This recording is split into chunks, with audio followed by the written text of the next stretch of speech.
Joining us now, the Republican governor of New Hampshire, Chris Sununu. And we do have something I want to share with you tonight on that, a new image of a tunnel tonight. So you're looking at this here, and you can see how wide it is. These images come from both the IDF and also Reuters journalists who were there to witness it. The tunnel spans 2.5 miles. It reaches more than 160 feet underground, and it is equipped with electricity, ventilation, and communication systems. It goes incredibly close to the Israeli border and can be used for large forces to move, right? You can see this isn't a narrow thing at all. Its discovery comes as this war is spreading beyond Israel's borders. Another Iranian-funded militia, the Houthis, today claiming responsibility for an attack on a ship in the Red Sea. The USS Carney quickly responding to the ship's distress call.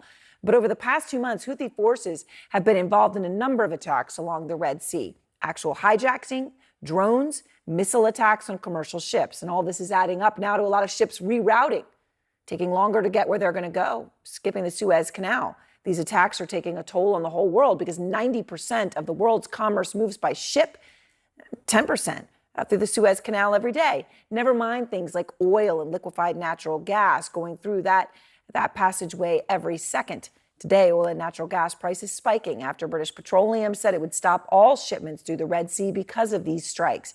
And we're going to have much more on these attacks in just a moment. I want to begin, though, with Will Ripley because he is out front live in Tel Aviv. And Will, today you were in southern Israel, just a few miles from Gaza. And what did you see? You know, Aaron, we were working most of the day within a stone's throw of the fence that divides Israel and Gaza, and you did not need a map to know when we were getting close to Gaza because there was a massive smoke plume that was rising up from that embattled area. And in fact, every few minutes as we were driving and then even louder on the ground, we heard very loud booms. This was the sound of outgoing Israeli artillery landing theoretically, presumably, on the people of Gaza, which makes you wonder what the conditions must be like for them there, both above and even below ground. Beneath the bombed-out rubble of Gaza, a massive underground labyrinth. Newly released videos from the Israeli military claim to show the biggest Hamas tunnel in Gaza, 2.5 miles long, up to 164 feet deep, with electricity, ventilation, and communication systems. The IDF says the tunnel is wide enough for a large vehicle, even a makeshift railroad.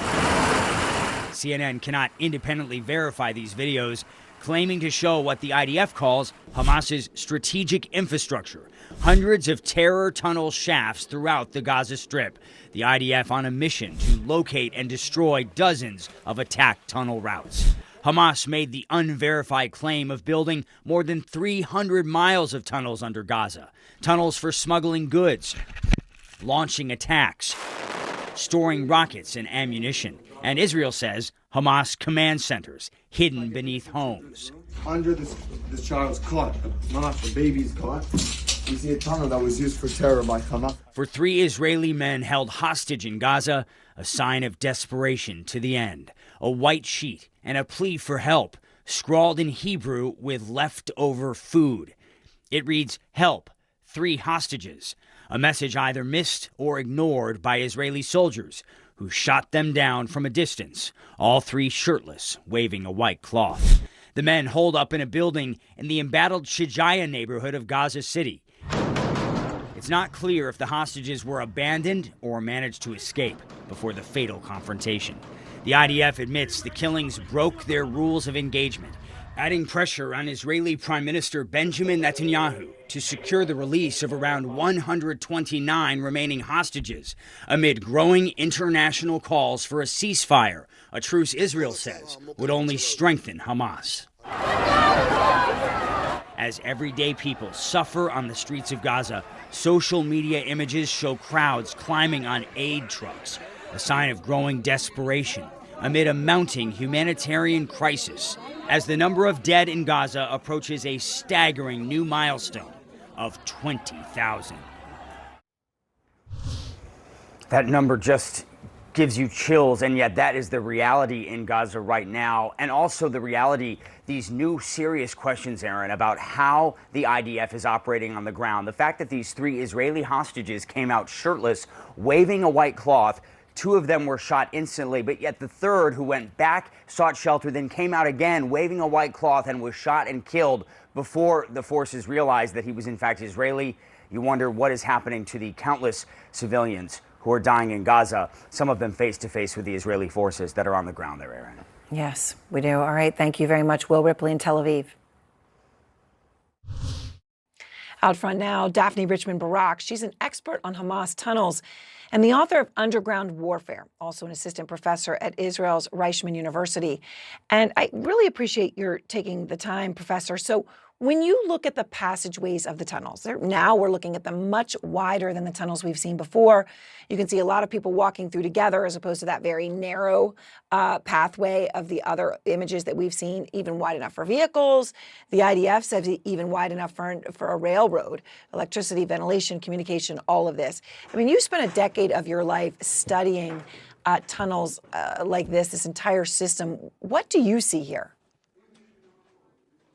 I see a tunnel that looks a whole lot like the tunnels that North Korea has dug into South Korea. This is what I see. I see something of a much higher level of sophistication, which you described, much wider, more resistant, stronger, dug not just by hand, but actually with the use of some sophisticated civilian boring equipment. So we're talking about tunnel warfare on a different level. And I see also, in addition to the influence of North Korea, kind of like the large tunnel enabling a massive invasion and infiltration into the country, I also see the hand of Iran here, which is a country that has deeply buried facilities. So it is very different from what Hamas has done with its underground tunnel network. But you can see that with Iran's help, Hamas has been able to dig deeper and better. And so, you talk about the equipment, heavy boring equipment that would have been used. I know the IDF has shown what they say are some images of construction on this tunnel. This tunnel, though, where it's located, we understand, according to the IDF, it ends just about 1,000 feet from the Israeli border. A specific crossing, actually, the Erez crossing on the northern Israeli-Gaza border. So when you take into account what the tunnel is, when you talk about possibly being used for a large-scale invasion, and where you see it, then what does that layer of context tell you? So a couple of things. I think you put it very, very well. It raises a lot of questions. The first thing that I can tell you is I'm pretty sure that this is not the only tunnel of the like that Hamas has. Not all Hamas tunnels look like this one, but I presume that it has a dozen, I would say, of such kind of like more heavy-duty tunnels. And now the next question that comes up is, okay, so what did Hamas really intend to do with this tunnel, right? It's obviously a very important military asset that was well concealed and came very close to Israel's border. So I see two options. Number one, this is a tunnel that was actually used, or some portion of it, or some variation on this tunnel was used on October 7th itself to enable this massive infiltration of over 3,000 Hamas fighters. I mean, these are some of the numbers. We don't know the exact number. We know it's a very high number. And then for them to go on foot into Israel, I would find it very surprising that it didn't use any kind of cross-border tunnel. So maybe this was one of those. But I think another order of questioning would come to say, okay, if this wasn't used, then what was Hamas's plan? Was it to use this tunnel and make it operational, because it's obviously quasi-operational right now, and make it usable during the war, during the operation, to carry out another massive infiltration or more kidnappings and more killings? Meaning it's either one of these two options.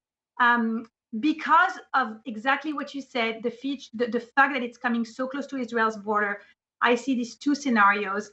And I presume that Israel will uncover in the coming days more such tunnels.